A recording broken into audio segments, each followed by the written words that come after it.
حواسم پرد میشه هر وقت میشه حواسم الانم کشف میشه خرد میشه برا لباسم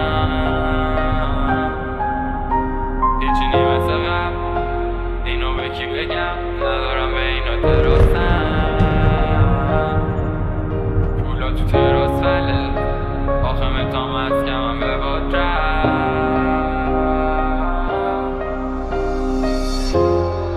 حواسم میشه پرد وقتی با میشی چش کل پاها میلرزه بدنم میشه استرس بیا بام یکم حرف بزن رابطمون حیفه حتی رو تابلو بلم نمیکنه اسمت یادم نمیاد آخرین بار که خندیدم که میری بیرون با خودت ببر اسپری فلفل میدونم میدونی تا خونت چند کمی خنگه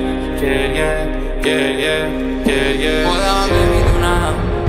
اصلا امرو میخوام برم پیشه که دیرو پیشه کی بودم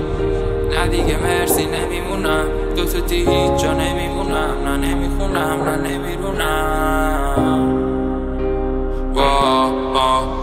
ولی خب وقتین الان جوری حالم بده همیشه سنگا لستمه یکی بهم صد تا زنگ زده گیرم کل منطقه موندم تو فکر رفتنت فکرم پیش بچم منو خیلی وقت چمایی میشه پس زده همیشه کی تو مغمه گرز تو خون لختمه گل داده بود شب نره میخواستم که شنشه ولی همیشه پی کرده عصبی میشم نموندی لعنتی پیشم همری میرم پاک حلفی نیستم اصلا نیفر نباشی میدونم دوستم نداشتی به خودم میگم کاشکی علکی میرم پشت خط قد شد بگار افشان زندگی کسی فتن که صفت شد زیر جی زدم چه شاخت شد تو جیبم تو جیبم سود یکی بهم زنگ زد نمیزد بود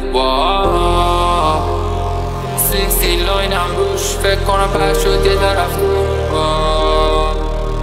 میدونم هیچ وقت نمیشم خوب اسباب بازیام نمیشن کوی نمیخوام هیچ وقت بدی دستور هر روز بیشتر میشی مفهوم حواسم